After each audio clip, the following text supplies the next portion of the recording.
इस त्रिलोकीय शिव की जो पूजा नहीं थी, ऐसे ध्यान किया था, त्रिलोकीय शिव की तरफ ध्यान किया था किसने? श्री रामचंद्र जी ने। और उससे प्रार्थना की थी कि सेना भेज दे। त्रिलोकीय शिव ने अब 18 पदम, नील पदम, 18 पदम अपने गण भेजे थे वहां तक, शिव के लोग थे। और उन्होंने, किसी ने रीछ का रूप बनाया, किसी ने बंदर का रूप बनाया, किसी ने कोहे का रूप बनाया, और फिर वो 18 पदम वो सेना वहां से शिव के लोग आई थी। इसलिए भगवान विष्णु ने, राम ने टेलीफोन किया था उसको कि मेरी मदद कर और कुछ सेना भेज। ये आपस में एक दूसरे की ऐसे हेल्प कर सकते, लेकिन पूजा नहीं की इसने उसकी। और उस परम पिता के आदेश से उस शिव ने इनकी मदद के लिए सेना भेजी थी ना।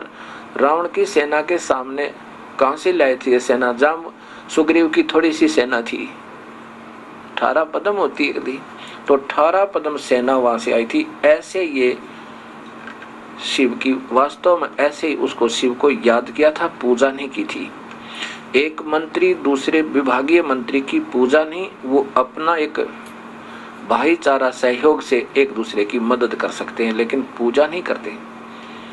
पूजा पूर्ण परमात्मा का ही करते हैं ये, क्योंकि इनको वेदों में ब्रह्म तक का ज्ञान है, और ब्रह्म ये एक और शिव है।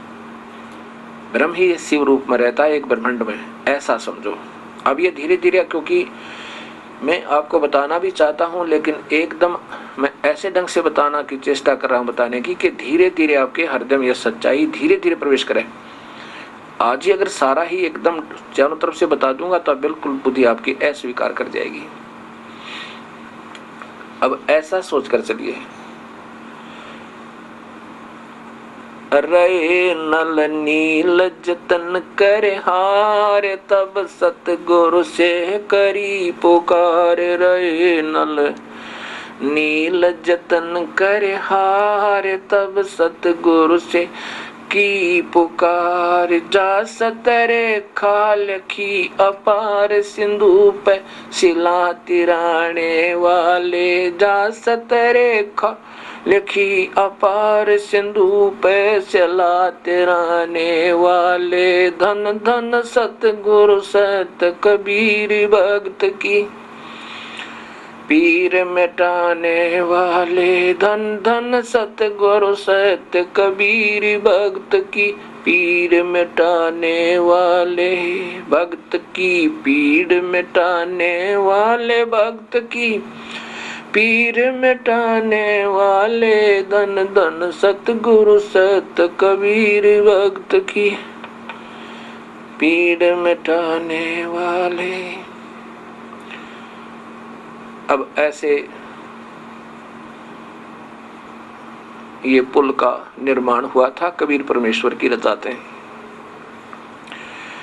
अब 12 वर्ष तक युद्ध हुआ, और 12 वर्ष तक श्री राम तो रावण नहीं मरा, तो रावण समर्थ, श्री रामचंद्र जी समर्थ नहीं थे।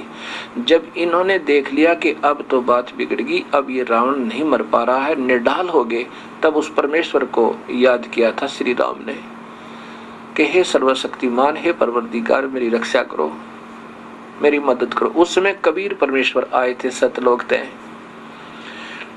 और तीर चलाता दिखा था श्री राम, और ठोकिया सुंडी नाभि में कबीर परमेश्वर ने। अब ये बातें आपको बहुत लास्ट की हैं, अभी तक हमने जो ज्ञान सुना था वो भी इसको थोड़ा अस्वीकार्य करेगा नहीं।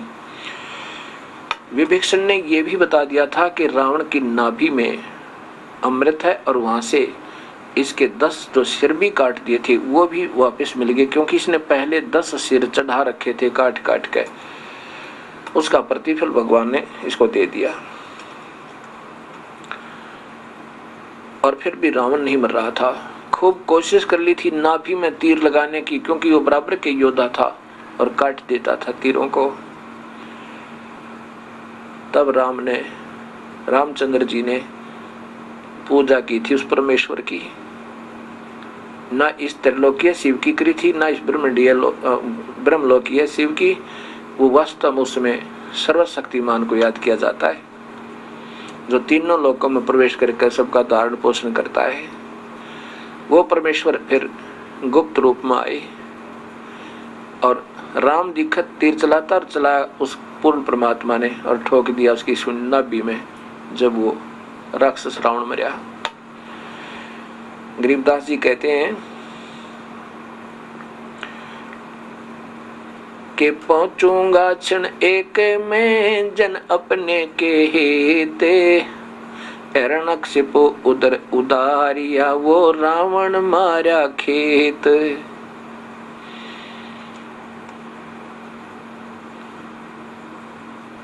पहुंचूंगा क्षण एक में जन अपने के काज, हिरण्यकुश जो मार दूं नरसिंह धर लूं साजे।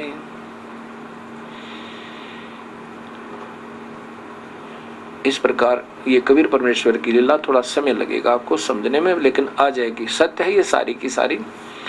एक बार तो प्रथम बार जो व्यक्ति भक्तात्मा सुनेगा ऐसा लगेगा कि सब मन गढ़ंत कहानियां हैं और ये बनावटी बातें हैं। बिल्कुल नहीं, ये शास्त्रों में सत्य प्रमाण होंगे आपको। अब आगे देखो लीला भगवान की। रावण का वध हुआ और विभीषण को राज्य हुआ। विभीषण और मंदोदरी ये दोनों ही प्रभु के प्यारी थी। जिस लंका को रावण नहीं रख सका और अपने प्यारे भक्तन विभीषण को प्रदान करवा दी श्री रामचंद्र जी के माध्यम से। अब देखो, हम जड़ की भक्ति करते हैं, पौधे को जड़ की सिंचाई करते हैं तो फल तो टहनियों के लगना है। ऐसे मूल मालिक की पूजा विभीषण किया करता था और उसके फल श्री राम ने दिए, क्योंकि ये तीन लोग की टहनियां हैं। इस संसार रूपी वृक्ष की फल इन्हीं को इन्होंने देने हैं और मूल कारण कबीर परमेश्वर है। अगर विभीषण ने उपदेश ना ले रखा होता तो आज कुत्त्याड़ी मौत मरता। ऐसे कबीर परमेश्वर पूर्ण परमात्मा है, अनंत कोटि ब्रह्मांड के मालिक हैं, जो चाहे सो कर सकते हैं।